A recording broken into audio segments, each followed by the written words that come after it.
hari ahantu umuntu aba bigashoboka ko umuntu yirinda. Kuguma muri Kristo niryo banga ryo kwera imbuto Imana ishaka. Igiti kirimo imbuto nicyo giterwamo imijugujugu myinshi. Nituguma muri Kristo Umwuka Wera azera imbuto, kuko niko kazi kiwe.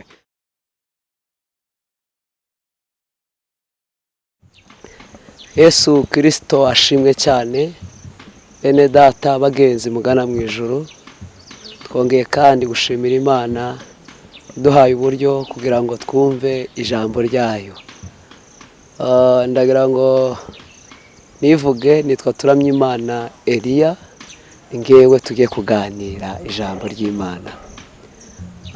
Turasoma mu butumwa bwiza bwa Yesu Kristo uko bwanditswe na Yohana, igice cya 15 umurongo waho wa 4 ndetse n'uwa 5. Bibiliya iravuze ngo mugume muri nge nanjye ngume muri mwe. Nkuko ishami ritabasha kwera imbuto ubwaryo ritagumye mu muzabibu, niko namwe mutabibasha nimutaguma muri nge. Nge muzabibu, namwe muri amashami. Uguma muri nge nanjye nkaguma muri we, uwo niwe wera imbuto nyinshi, kuko ari ntacyo mubasha gukora mutamfite. Amen. Jambo ngira ngo mbabwire Uwiteka yashyize ku mutima wanjye, ijambo rivuga ngo umurimo wacu si uwo kwera imbuto, ahubwo umurimo wacu ni uwo kuguma muri Kristo. Rimwe na rimwe uje usanga abantu benshi barwana intambara yo kwera imbuto, ariko umurimo wacu ntago ari uwo kwera imbuto. Twenyine ntago twabishobora, ahubwo hari aho tuba bigashoboka ko kwera imbuto bishoboka. Hari ahantu umuntu aba bigashoboka ko yagira urukundo agakunda mugenzi we kuko yikunda.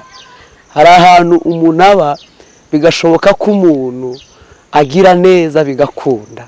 Hari ahantu umuntu aba bigashoboka ko umuntu yirinda. Aho nta handi ni muri Kristo Yesu.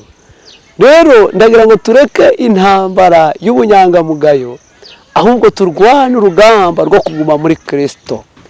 Yesu avuga ibi yitanzeho urugero, aravuga ngo ninge muzabibu w'ukuri, ngo kandi data ni uwuhingira. Ngo ishami ryose ryo muri nge ngo ritera imbuto, Bibiliya iravuga ngo arikuraho, ngo ariko iryera ngo akaryanganyaho amahage yaryo, akarikuraho ibyonyi kugira ngo rusheho kwera imbuto nyinshi. Aravuga ngo ndi umuzabibu, namwe muri amashami. Ngo kandi ishami ntiribasha kwera ritari ku muzabibu, uko niko namwe mutabibasha mutagumye muri nge. Ndabinginga nshuti zanjye, kuguma muri Kristo niryo banga ryo kwera imbuto Imana ishaka. Kandi mbabwira ibi ngibi, igiti cyose kera imbuto. Yesu arimo aganirira abigishwa be muri iki gice cya 15 cya Yohana w'ubutumwa bwiza. Yababwiye ibintu bibiri by'ingenzi bakwiriye kwitaho. Aravuga ngo ngiki kizamenyesha abisi yuko muri abigishwa banjye. Arabanga icyambere nuko mukundana. Icya kabiri aravuga ngo reka mbabwire icyubahisha data, ngo nuko mwera imbuto nyinshi kandi zikagumaho. Babwire ibi, igiti kirimo imbuto burya nicyo giterwamo amabuye menshi. Igiti kirimo imbuto nicyo giterwamo imijugujugu myinshi.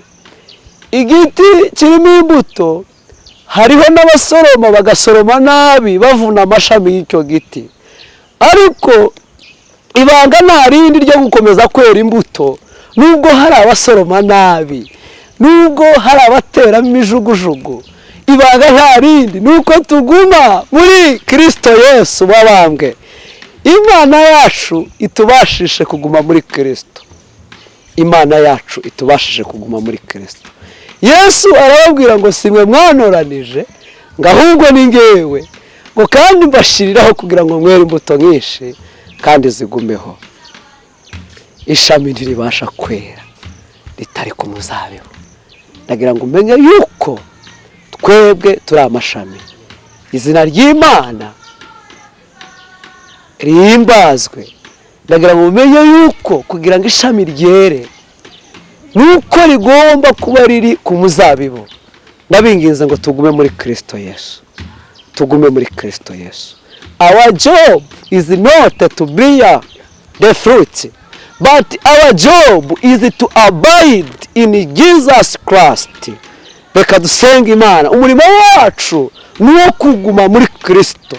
Nituguma muri Kristo, Mwuka Wera azera imbuto, kuko niko kazi kiwe. Mana yacu, tugushimiye ijambo uduhaye, ijambo ritubwira kuguma muri Kristo Yesu, kuko ishami ritabasha kwera ritari ku muzabibu, ngo niko natwe tutabasha kwera imbuto tutagumye muri Kristo.